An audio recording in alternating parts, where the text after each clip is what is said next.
Hello and welcome to this week's video. My name is Anuska Taylor. So great to have you here. And I've got a very juicy topic for you today because I hear this a lot from people about wanting to sound less monotonous. So do you feel your voice sounds monotonous? Have people told you you sound monotonous? Do you listen to yourself and think, oh my God, I'm boring myself listening to myself speak? If so, this video is for you, because I want to share with you today something that you may never have considered actually is impacting that monotony in your voice. And what is this magical thing that I'm talking about? It is, of course, the soft palate. And you might be thinking, I don't even know what my soft palate does, or I don't even know where it is. So I'm going to share more today about what it is, what its main functions are, why it's so important for speech, and also share some exercises at the end that you can try to start to bring a bit more awareness to this part of your vocal tract. It's also a very, very important articulator for speech. So this seemingly innocuous soft tissue at the back of your throat actually is really crucial if you want to find greater expression and greater nuance in your speaking voice. So what is the soft palate? So I'm just going to give you a very brief overview of its main functions, and then I'm going to look at how it relates to the speaking voice. So the soft palate essentially acts as a doorway between the nasal cavity and the mouth cavity. And it has really important functions for breathing, for swallowing, and for voicing, singing and speaking. And it makes up the rear portion of the roof of your mouth. And it's that soft, fleshy part at the back.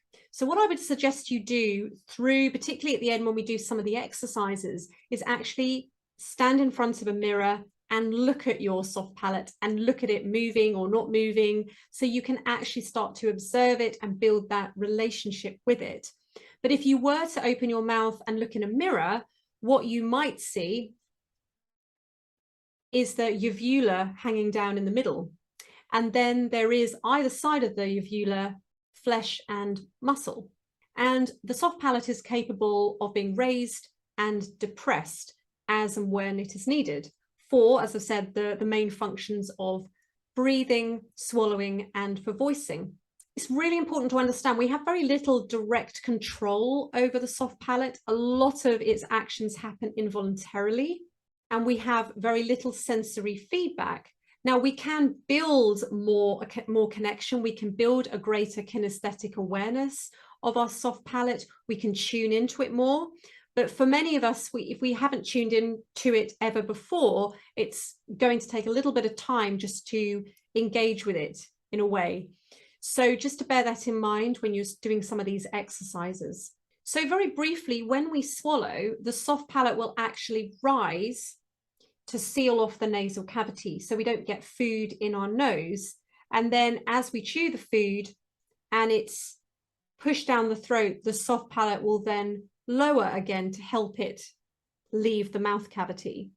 Also for breathing, super critical function, obviously, to keep us alive. So when we breathe in through our nose, the soft palate will actually drop to meet the back of the tongue. So they kind of come together to allow that clear passage of air through the nasal cavity. So see if you can feel that. And then when you breathe out through your mouth, the soft palate will rise again.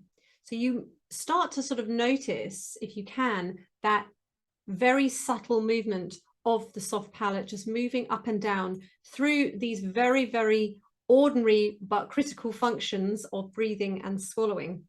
So when we hold our breath, let's say we're swimming underwater, then we will experience both the soft palate rising to seal off the nose or the nasal cavity, but also the back of the tongue will meet the soft palate to seal off the mouth. And this is to ensure we don't get any air or any water coming in or out at all. So it's the ultimate seal. When the soft palate is in the relaxed position, that's when air can freely move through the mouth and the nose, because it's not up and it's not right down touching the back of the tongue. So what about speech? Because obviously that is critical, but you're thinking, yeah, but what's this got to do with my voice? So firstly, it's really important to note that the soft palate has two insertions that directly impact the voice. The first being the palatoglossus, which inserts into the tongue, and the second being the palatopharyngeus, which inserts into the thyroid cartilage, which is essentially the larynx. So we know, if you watch any of my videos, how critical the tongue is for speech, but obviously the larynx itself houses the vocal folds. So you can see that there is a direct connection to the voice with the soft palate. So what are the main functions from a voice perspective for the soft palate? Number one is articulation.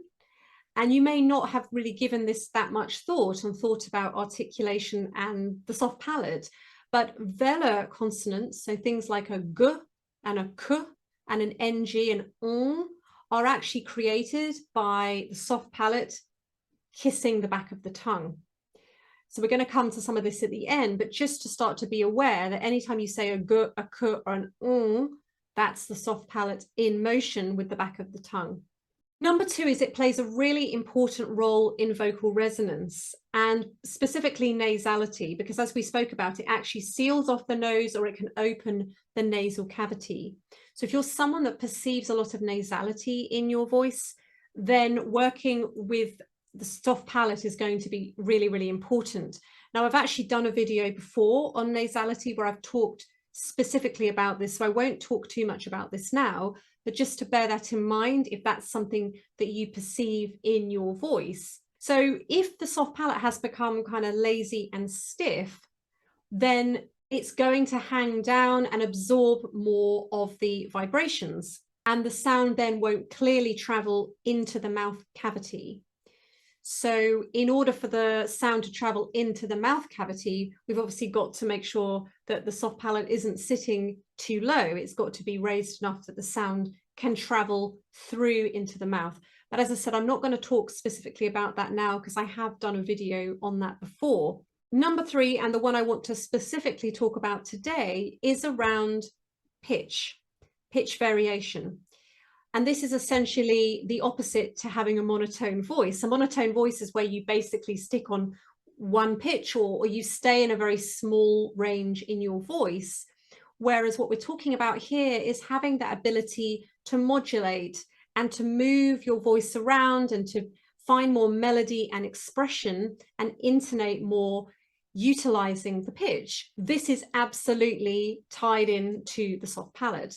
If you think about singing a high note, now you don't have to be a singer to do this, just imagine you're about to sing a high note, you will probably notice, if you are aware enough, that your soft palate will move and it will probably want to rise. So just for a moment, just imagine you're about to sing a high note. Even if you can't sing, it doesn't matter because you're not actually singing, but just imagine for a moment that you're trying to sing. And if you pay attention, you will notice that slight movement.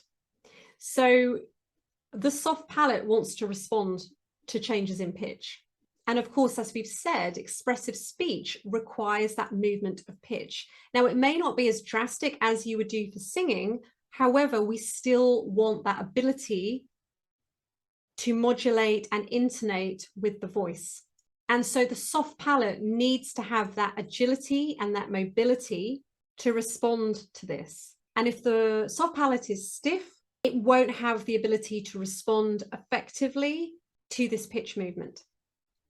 So your voice is going to end up sounding monotonous because it doesn't have that movement that it needs. Now, as mentioned before, I just want to reiterate, we don't have any real direct control over the soft palate.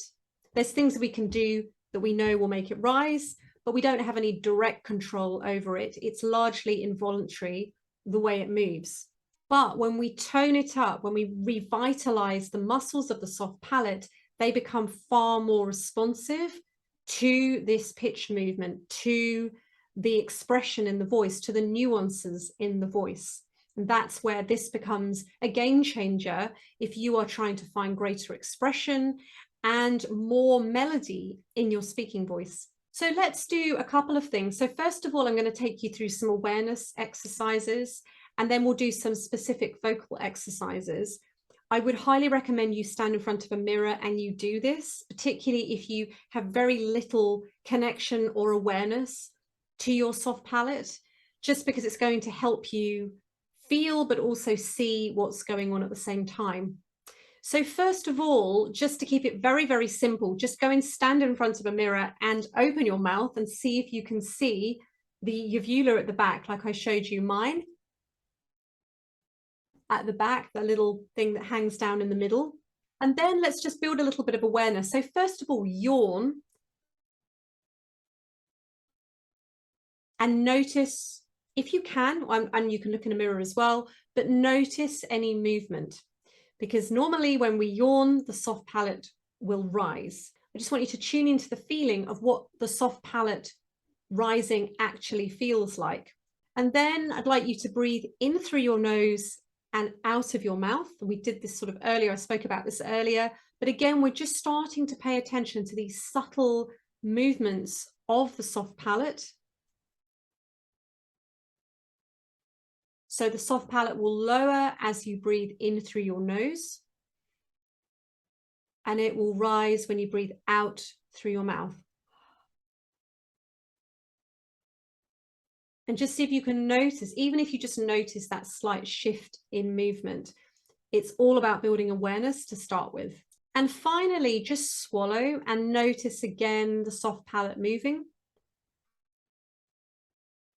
Notice that rise and fall. So these are just awareness exercises. Just can you start to actually feel the sensations of the soft palate moving up and down? Because that's really important, first of all. And if you can't, just spend some time. There's no rush on this. Just literally shut your eyes and just see if you can feel it. If looking at yourself in a mirror is actually distracting, then just shut your eyes and see if you can just at least perceive any movement, even if you're not sure what direction the soft palate is moving. That's absolutely fine. Just see if you can build some awareness, first of all, of any movement at all. Now, then when we come to the voice, first of all, I'd like you to alternate between the which is essentially like the end of sing or song, the NG, and really elongate that. So and what's happening here is the soft palate and the back of the tongue are kissing and they're coming together to ensure that clear passage through the nose. And then go from that to an ah, ah, ah, ah. And that is going to be sealing off the nasal cavity, and the sound is now all coming through the mouth, hopefully. So see if you can bring that awareness into the mouth cavity. Ah, ah. And then alternate between the two. Alternate between the ah, ah, ah. And just see if you can get used to that feeling of the different sensations of the sound going through the nose and the sound coming through the mouth. And that is because of the soft palate.